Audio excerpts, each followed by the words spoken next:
გაეროს გენერალური ასამბლეის პრეზიდენტმა ანალენა ბერბოკმა ევროპელ კანონმდებლებს მოუწოდა გვერდით დაუდგნენ გაერთიანებული ერების ორგანიზაციას და განაცხადა, რომ საერთაშორისო წესრიგი თავდასხმის ქვეშაა.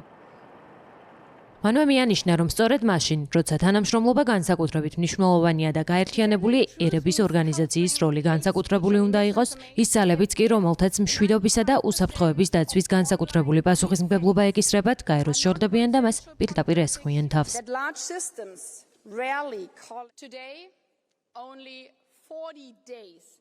დღეს 2026 წლის დასაწყისიდან მხოლოდ 40 დღის შემდეგ ვენესუელა, ირანი, გრენლანდია, ასევე უკრაინა, ღაზა, სუდანი და კიდევ მრავალი სხვა კრიზისის საერთაშორისო წესრიგი მხოლოდ ზეწოლის კი არა თავდასხმის ქვეშაა. ჩვენ მდგავართ ახალი და კიდევ უფრო შემაშფოთებელი ტიპის კრიზისის წინაშე. კონფლიქტების საერთაშორისო სამართლის ღია უგულებელყოფით ისე მიმდინარეობს, რომ ამის თავდაცვად წარმოჩენა და საერთაშორისო სამართლის მოჩვენებითი პატივისცემაც არ ხდება. სწორედ მაშინ, როცა თანამშრომლობა ყველაზე მეტად გვჭირდება გაერთიანებული ერების ორგანიზაცია, ძალები, მათ შორის ისინიც, ვისაც მშვიდობისა და უსაფრთხოების დაცვის განსაკუთრებული პასუხისმგებლობა ეკისრებათ, მას შორდებიან და პირდაპირაც კი უტევენ. 4 წლის წინ, ასევე თებერვალში, მე როგორც ევროპელი და როგორც გერმანიის საგარეო საქმეთა მინისტრი გაეროს გენერალურ ასამბლეაზე მივედი, რათა გაეროსთვის მომეწოდებინა დაეცვა ევროპის მშვიდობა. დღეს ევროპასთან მოვედი როგორც გაეროს გენერალური ასამბლეის პრეზიდენტი, რათა მოუწოდო ევროპას დაიცვას გაერთიანებული ერების ორგანიზაცია, რადგან მსოფლიოს ის სჭირდება. მაგრამ ამჟამად გაეროს და მის ქარტიაში გაწერილ პრინციპებსაც სჭირდება მსოფლიო. ჩვენ ახლახან გრენლანდიასთან დაკავშირებით დავინახეთ, რომ თუ სიმართლის დასაცავად მტკიცეთ და აუყოვნებლივ ერთად დავდგებით, ეს შედეგს მოიტანს. ეს პასუხისმგებლობა ჩვენზეა. სიმართლის დაცვა ნიშნავს, რომ ფაქტების შეცვლა არ შეიძლება. დინებას მხოლოდ იმის იმედით ვერ მიყვებით, რომ ეს ტარიფებს აგვაცილებს თავიდან.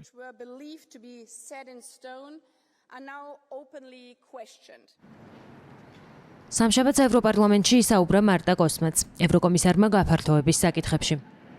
მან ევროპელი კანონმდებლების წინაშე უკრაინაში რუსეთის ომზე ისაუბრა და აღნიშნა, რომ ევროკავშირმა უკრაინის საჰაერო თავდაცვა მეტად უნდა გააძლიეროს, რათა ქვეყანამ ენერგეტიკული ინფრასტრუქტურის დაცვა შეძლოს.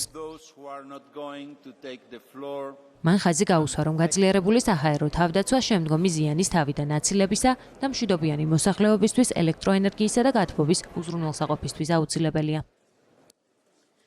Dear Mr. Chair, dear honorable members, to truly protect Ukraine's energy system, we must also უკრაინის ენერგოსისტემის რეალურად დასაცავად ახლა უკრაინის ცაც უნდა დავიცვათ. ეს ნიშნავს მეტი საჰაერო თავდაცვის სისტემებისა და რაკეტების მიწოდებას.